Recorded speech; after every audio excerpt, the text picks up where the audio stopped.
The big question with the BFG must be, how scary is it? Because it has been rated with this in mind. In Australia anyway, it's rated PG because some scenes may be scary for small children.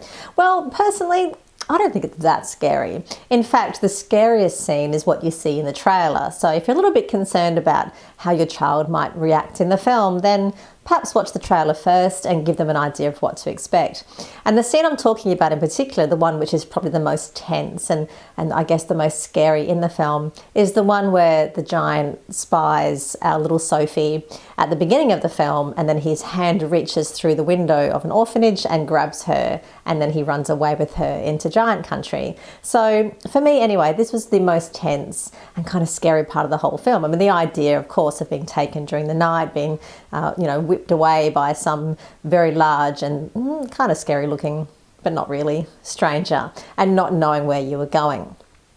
So the rest of the film is actually, very beautiful and sort of fantastical. It has a very mystical, magical feel. And anything that we might call violence elsewhere in the film is very much kind of comic book or slapstick. So you do see, Sophie kind of pokes and prods and sort of slaps the giant's hand and things like that. The only other kind of scene where, it gets a little bit more tense perhaps is when giants come into the BFG's home looking for Sophie, and the imagery is really quite large. Obviously, you get these very big giants and the very tiny little girl, and they're trying to seek her out by sniffing her out. So again, there is a little bit of tension there, but the score or the soundtrack, the music in these scenes is very well and carefully chosen. So through the whole episode, you get this very winking and knowing sense that, it's a little bit scary, but everything's going to be okay.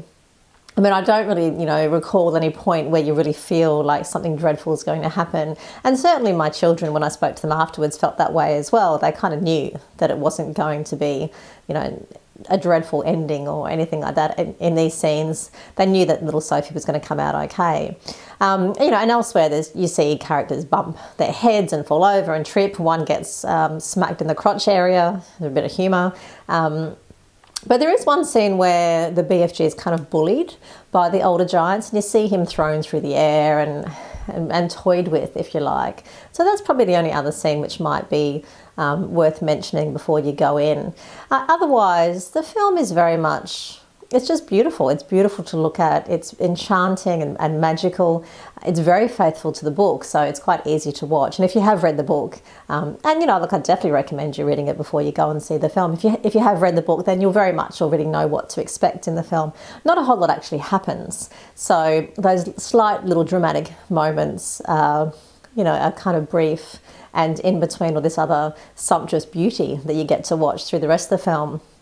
A couple of things I might mention though, that you do see somebody having a nightmare, and you see the creation of this nightmare, and in this little dreamlike sequence, if you like, or these little nightmarish wispy kind of characters that you see developing in what we'll say is the nightmare taking shape. You see a child being eaten by giants and things like that, but this is very, very shadowy and wispy. You don't actually really see anybody get hurt. And also toward the end, you see giants being picked up and kind of thrown into the ocean. So again, I'm sorry, I know that's giving away a little bit of plot, but I just really want to get across that it's very funny and comic, and anything that might be scary or tense is quite short-lived.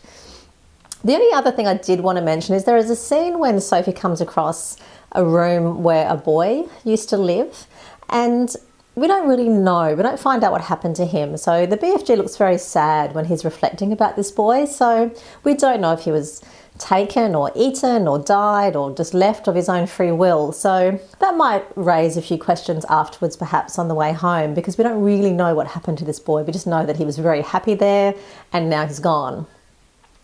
In terms of blood and gore, you don't see any blood or gore. The only thing perhaps that comes close is there's vegetables, cumbers, that you see through the film, which when they're cut open, they look a little bit like worms are coming out of them, and there's green gooey snot, or what looks like snot. It's the juice of the vegetables, so it's a bit icky, but no blood or gore. I think at one point Sophie says the blood will be on your hands, so it's mentioned, but yeah, you don't actually see anything gory or bloody anywhere in the film.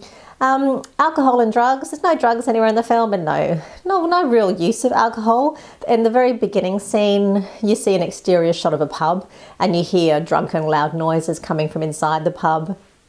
A little bit later, you also see some men stumble out of the pub who are obviously drunk. But yeah, that really is it in terms of alcohol and drugs.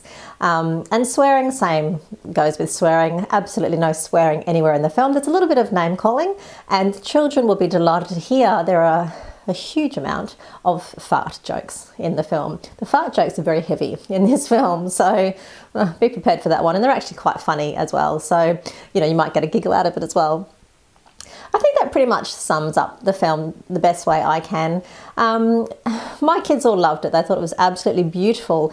The only thing I will say though is it's almost 2 hours long, and my 4-year-old really struggled with going the distance because not a whole lot happens in the film. It's just a visual spectacle, and it's very dialogue heavy, more than action heavy.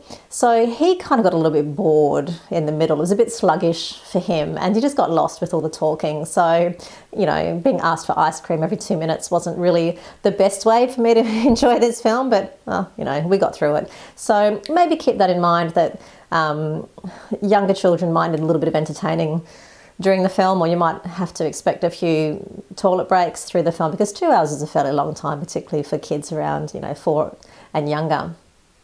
Anyway, the full content breakdown of the film is available on my website, so check that out. But before you go, please don't forget to subscribe.